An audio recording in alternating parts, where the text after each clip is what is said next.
Continental ballistic missile Tuesday. It was launched from an Air Force base in Southern California and sailed over the Pacific Ocean, landing eventually at an atoll almost 7,000 kilometers away. Then, just hours later, the Russian military tested its own ICBM-2.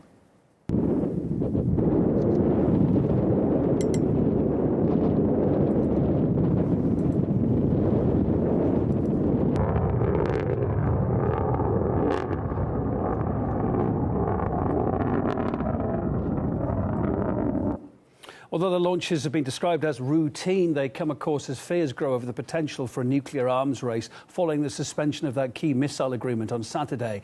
RT senior correspondent Murat Gazdiev reports this morning.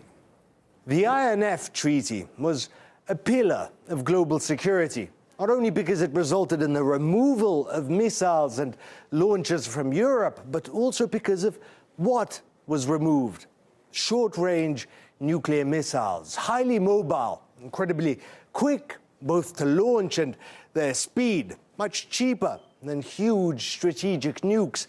Everyone was always on the edge. With short-range nuclear missiles around, they could strike in an instant, barely any warning. For more than 30 years, they were gone. But now, those missiles are coming back, unless we get a new deal. I hope that we're able to get everybody in a very big and beautiful room and do a new treaty that would be much better. Not everyone wants a new deal. Some see this treaty collapse as an opportunity. More funding, more R&D, more, better short-range missiles. Now the Department of Defense will be able to conduct those research and development activities banned under the INF Treaty. So the Department of Defense will start those steps on building those systems they couldn't before. You can forgive the odd official with more ambition than sense, but the military-industrial complex, those guys that make and sell missiles, oh, they're ecstatic. Raytheon and Lockheed Martin wasted no time and are soon going to be testing their prototypes, precision strike missiles with ranges greater than 500 kilometers. Withdrawing from the INF Treaty is a good start. Now this action must be backed by American firepower. The United States must regain the strategic advantage by expediting the development and deployment of a new generation of ground-launched missiles. It's incredible. They seemingly want an arms race, a nuclear arms race. And that's what they're getting.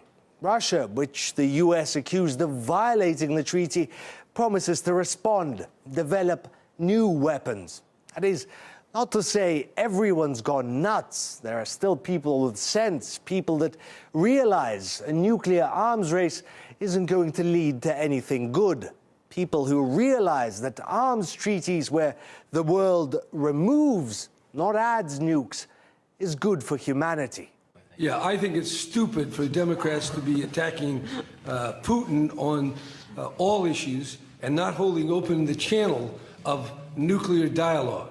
Yes, deal with the issues in Syria and killing diplomats and Ukraine and Crimea and all the rest of that. But that doesn't warrant a nuclear blunder that kills billions of people or millions. So, yes, whether you're a Democrat, or Republican, or somewhere in between, we need to have dialogue. And something that might help is a bit of humility. I don't even know what's crazier nowadays. People cheering a nuclear arms race or people calling for dialogue.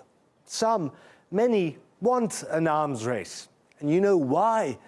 Because nukes are pretty. We see these beautiful pictures at night. I am tempted to quote the great Leonard Cohen, I'm guided by the beauty of our weapons. And they are beautiful pictures of fearsome armaments.